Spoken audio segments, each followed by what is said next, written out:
Hello everyone, Ember Power here, and welcome back to a new video. In this one I'm going to be taking a look at some new reveals for the set Ruler of the Black Flame, which is basically going to be the main Japanese set that's going to make up Obsidian Flames, which is our third Scarlet and Violet set. So the set isn't coming out until August, and we already have card reveals for it. I know it feels super strange if you're new to this sort of thing, but this is typically how they reveal new sets. It's just after another one releases, so they can kind of get the hype train going a bit earlier. And also because Japan receives sets more frequently than us, so they do have to keep revealing those sets for Japan as well, just as we get the bigger sets. So the set will feature the likes of Terra-type EXs such as Charizard, as well as Tyranitar, Dragonite, Revroom. I believe there is also a confirmed Greedent and Vespiquen. I will have to verify that, but I'm pretty sure Vespiquen is confirmed. But yeah, we do have some reveals to go over. We've got a Scyther, so it's going to just evolve into a Scizor that's revealed later on. We have a Charmander line, as well as a SQEX. So SQ would usually be a water type, so its Terra type is changed into fire. Has 210 HP, which is honestly okay for a basic EX Pokemon. Obviously, these guys don't evolve. So 210, bit on the low side, I guess, in terms of Vs, but honestly, we're moving into a new era of EX, and 210 honestly isn't terrible. Has the attack Scalding Block for 3 water energy, does 160 damage, and if you you have to discard an energy from this Pokemon, so you don't get a choice, but you do have to discard an energy, and the defending Pokemon can't attack during your opponent's next turn. So you can try and power this up with Excalibur, and then 2-hit KO stuff while denying attacks. Could be pretty annoying. You do KO stuff like the single prize Gardevoir as well, so that's nice. Honestly, seems like a fairly decent attack. Also could give you type coverage in a Excalibur deck with Chien-Pao, so that's neat. Is it going to be its own standalone deck? Probably not, but definitely a solid tech card. We also have this Finizion, which has the attack Brave Evolution, which is pretty strong. Switch this Pokemon with one of your bench Pokemon, then search your deck for a card that evolves from this Pokemon, and play it onto this Pokemon to evolve it. So that's actually really solid, especially the switching effect, because it's like Ascension plus Switch.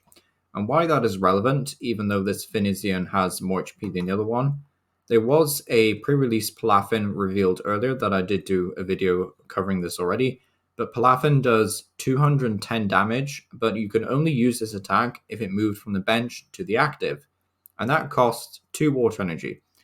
So the whole idea here is, I guess, is that you use Finizion on your first turn going second, I should say, to switch into something like a Cleffa that we'll look at in a minute, which has free retreat. And then you get to search your deck for Palafin and evolve it. And then the following turn, you can just easily retreat out into Palafin and do 210 damage on the second turn. So, yeah, pretty solid evolution line. We have our first EX here to look at, Tyranitar EX, which evolves from Pupitar, of course. 340 HP, lightning type, but uses fighting energy. Has the attack Mountain Crumble and Tall Rampage. Mountain Crumble does 120, but you have to discard the top 2 cards of your deck, so it is a bit efficient, but the problem is you're kind of spending all that time just to get to a stage 2. To only do 120 damage seems a bit underwhelming, to be honest. If we maybe get a kind of like a choice belt, but for EX Pokemon, then you could do 150 and you could start using Shower Loops or something, but whenever we theorized about using Shower Loops with these efficient attacks, basically it never comes to fruition because this is a stage 2 and we are trying to keep things very consistent. So honestly, I don't think the Cheryl strategy is going to work here. But it does have the other attack, Tall Rampage, for 2 fighting energy, does 150 damage, and if any of your bench Pokemon have any damage counters on them, this attack does 100 more damage. So 250 is honestly really solid for 2 energy. We've just seen a Palafin that does 210, and that's a stage 1. But still, 250, very close to getting up to 280, so we could get Choice Belt involved, I guess. Defiant Band, potentially. You could also even use stuff like Raihan to charge up the energy. As for like getting Pokemon that are damaged onto the bench, we have Gapejaw Bog, although you'd probably rather want to use like something like Arzentown, I guess, to get the basic Pokemon set up, and then you could maybe just throw in 1 or 2 copies of Lost Origin Gengar to act as kind of like the damage. Otherwise, you could try and set up 2 Tyranitars and then go for a Mountain Crumble initially. And then as soon as your opponent damages 1 Tyranitar, you then switch it and, attack with the other one. So I honestly don't think this card is terrible, but it is kind of mediocre. I don't think it's going to be super, super good, but I don't think it's terrible either. But yeah, should be interesting.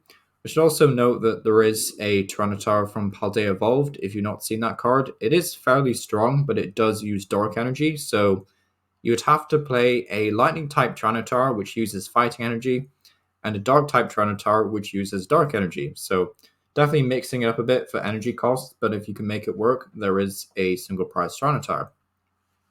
Next up, we have this Cleffa, which was another one of the previous promos that was revealed. Has the attack, I'm just going to call it Eek, because that's what it was originally. A free attack, so no energy required. Draw cards until you have 7 cards in your hand, and has 30 HP and free retreat. So this will essentially act as this format's Gormandized Snorlax, I guess, if people who don't want to go too far back into the TCG's history, which is honestly pretty solid. Now, Snorlax did have a bunch more HP than this, which was nice, I guess, especially with dealing with stuff like Sableye.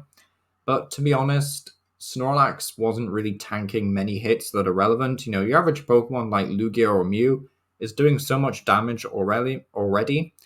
Really having 130 HP versus having just 30 HP isn't actually so much of a difference. Like, it's not as much of a difference as we might think. So honestly don't think this Cleffa is terrible. I think this will see a bunch of play. It's obviously really decent in stuff like Gardevoir because you can use Fog Crystal to find it, so it's just that bit more consistent. And of course, there is the combo with Palafin, so you could, use the Finzian to switch into Cleffa and evolve it, and then the following turn, either use Cleffa's Grasping Jaw attack or switch or retreat, I guess, into a Palafin. So, definitely got some nice combos. Obviously, a really cool card for stuff like GLC, the Trunk League, all that kind of stuff. So, yeah, really happy with that previous promo. Then we've got a Larvitar and a Pupitar. Then we have the Charizard. That's a strange note, actually. Why would they not just revealed alongside each other? It's strange. But anyway, we've got Charizard EX, which has 330 HP, so right off the bat, pretty tanky. I didn't mention Tyranitar had 340, so I guess that is something worth bearing in mind as well. But Charizard, 330 on the high end for stage 2s. And it has the ability Infernal Control. When you play this Pokemon from your hand to evolve another Pokemon, you may search your deck for 3 basic Pharangi and attach them to your Pokemon in any way you like. A very, very strong ability. And then the attack Burning Darkness for 2 Pharangi does 180 damage, and then 30 more for each prize card your opponent has taken. And because it's a Dark type, it is weak to Grass. So very, very cool attack, very, very cool ability. It's also just a really strong ability because basically with stage 2s, you kind of run the risk of whiffing manual attachments and not having energy acceleration because you've made the space for stage 2 Pokemon as well as rare candy. But this Charizard kind of circumnavigates those problems by having built-in energy acceleration, which is really what stage 2s need to be good. And the attack obviously gets really scary towards the late game, especially in combination with stuff like Radiant Charizard. So I could honestly see Charizard EX being really, really strong. I've seen some people mention you've got like the Charizard EX from Pokemon card 151. I honestly wouldn't get another stage 2 EX involved with this, even though it does evolve from Charmander, because it just seems a little bit inconsistent to try and set up 2 Charmanders to evolve into 2 different Charizards.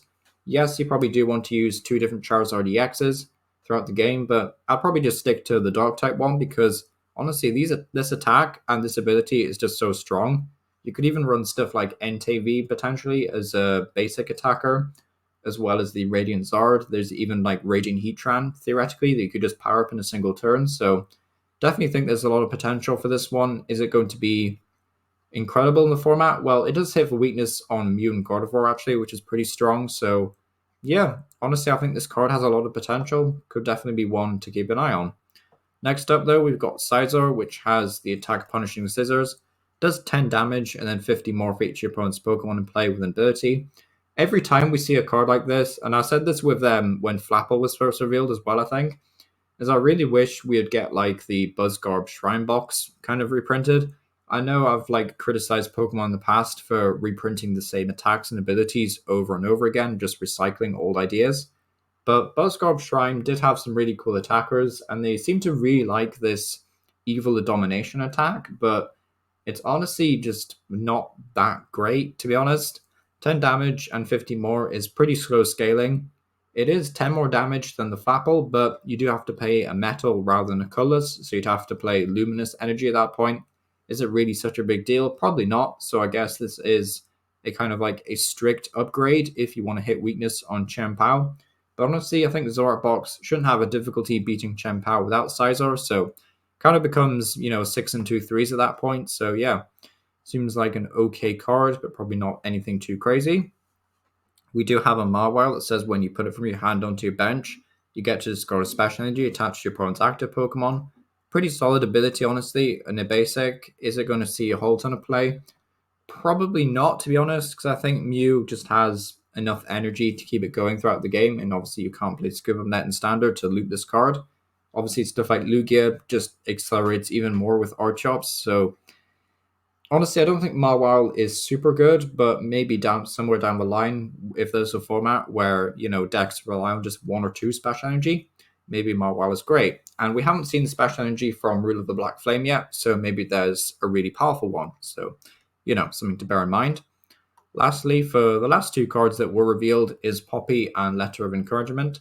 Poppy says move up to 2 energy from one of your Pokemon to another of your Pokemon, which is really cool because it means you can do stuff like benching a Galarian Zapdos, attaching 2 fighting energy to it, and then playing the Poppy to move the energy over to something like a Lucario from Brilliant Stars, something I've kind of been theorizing about. You could also use this to move energy from like a Galarian Articuno to a Gardevoir or something. There's like a lot of different things you could do with this card. Is it going to be super competitive? Probably not, because it's not a supporter you'd probably want to have more than 1 or 2 copies of in your deck, because it's a utility, it's not drawing you any cards. But still, honestly, not the worst card that we've seen recently, and definitely not a bad supporter. So again, I would keep an eye on this one. Letter of Encouragement, however, is a card that I think will see a bunch of play in different decks. It says you can only play this item if one of your Pokemon were knocked out during your opponent's last turn, but you get to search your deck for up to 3 basic energy cards, reveal them, and put them into your hand. So this is kind of like a buffed Professor's Letter, but you just have to require something to be KO'd.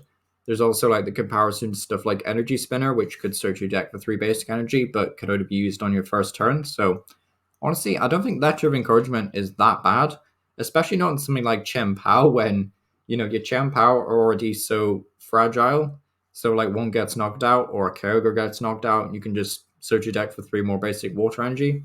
Seems pretty strong, to be honest. There's obviously like a couple of other decks that probably want to have a lot of basic energy in hand to do big attacks. Like Hisuian Decidueye V-Star for some reason is a one that I thought of immediately.